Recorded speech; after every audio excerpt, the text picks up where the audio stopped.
Hello everyone.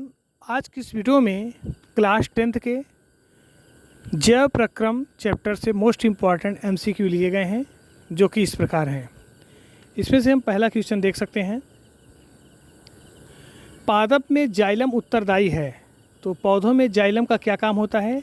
इसमें option A correct हो जाएगा, जल के वहन के लिए। यानी कि पौधों में जल का जो ट्रांसपोर्ट होता है वह जाइलम के थ्रू होता है और भोजन का ट्रांसपोर्ट होता है फ्लोएम के थ्रू। नेक्स्ट क्वेश्चन, पत्तियों में गैसों का आदान प्रदान कहाँ होता है? तो पत्तियों में गैसों का आदान प्रदान रंध्र से होता है। इसमें ऑप्शन बी सही हो जाएगा। और रंध्र को अंग्रेजी में स्टोमेटा कहते हैं, तो स्टोमेटा के द्वारा गैसों का आदान प्रदान होता है। नेक्स्ट क्वेश्चन, निम्नलिखित में से किसे कोशिका का ऊर्जा मुद्रा के रूप में जाना जाता है? तो इसका करेक्ट आंसर हो जाएगा बी, एटीपी। इसका फुल फॉर्म होता है एडिनोसिन ट्राईफॉस्फेट। नेक्स्ट क्वेश्चन, यकृत से निम्न में से कौन सा रस निकलता है? तो यकृत को हम अंग्रेजी में लीवर कहते हैं और इसमें से पित्त रस का स्रावण होता है। और यह जो पित्त रस स्रावित होता है यकृत से, इसको पित्ताशय में कलेक्ट किया जाता है। नेक्स्ट क्वेश्चन, प्रकृति में ऑक्सीजन का संतुलन कैसे बना रहता है? तो प्रकृति में ऑक्सीजन का संतुलन बनाए रखने के लिए पौधों द्वारा प्रकाश संश्लेषण की क्रिया होती है, इसलिए ऑप्शन बी सही हो जाएगा, प्रकाश संश्लेषण, जिसे अंग्रेजी में फोटोसिंथेसिस कहते हैं। लार में कौन सा एंजाइम पाया जाता है? तो लार में जनरली सेलिवरी एमाइलेज पाया जाता है, इसलिए ऑप्शन सी सही हो जाएगा, एमाइलेज। और लार जो होता है स्टार्च को माल्टोज शुगर में चेंज कर देता है। नेक्स्ट क्वेश्चन, किस पाचक रस के प्रभाव से आमाशय में दूध थक्का सा जम जाता है? यानी कि दूध का डाइजेस्ट होना है तो वो थक्का में बनेगा।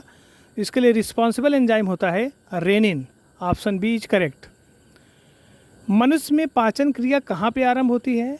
तो मनुष्य में जो पाचन क्रिया आरंभ होती है वह होती है मुख में, यानी कि माउथ से ही भोजन का डाइजेशन शुरू हो जाता है और सबसे पहले कार्बोहाइड्रेट का डाइजेशन होता है।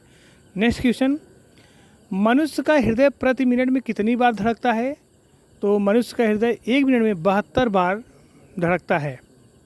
नेक्स्ट क्वेश्चन, डायलिसिस मशीन द्वारा रक्त के शुद्धिकरण की प्रक्रिया को क्या कहते हैं? तो डायलिसिस मशीन को अंग्रेजी में आर्टिफिशियल किडनी कहते हैं और यह ब्लड को फिल्टर करता है। इस क्रिया को हीमोडायलिसिस कहते हैं।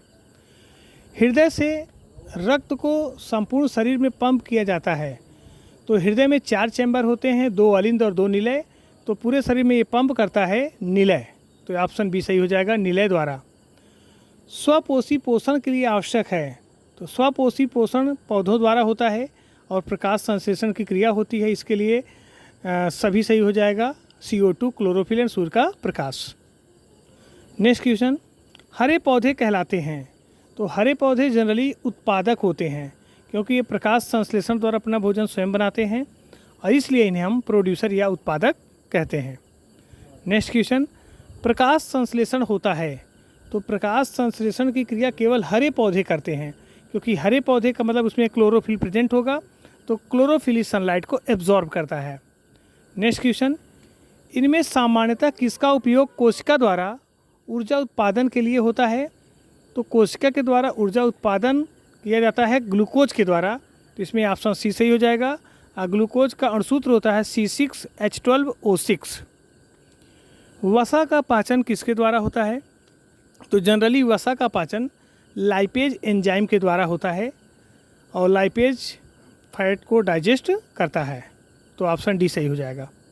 नेक्स्ट क्वेश्चन, मानव हृदय में कितने कोष्ठक होते हैं, कितने कक्ष होते हैं?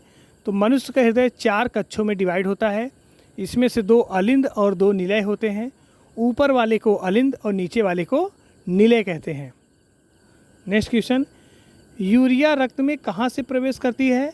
तो यूरिया का संश्लेषण मुख्य रूप से यकृत में होता है, तो यह रक्त में प्रवेश करेगा कहाँ से? यकृत से, तो ऑप्शन बी सही हो जाएगा, यूरिया रक्त में कहाँ से प्रवेश करेगा? यकृत से।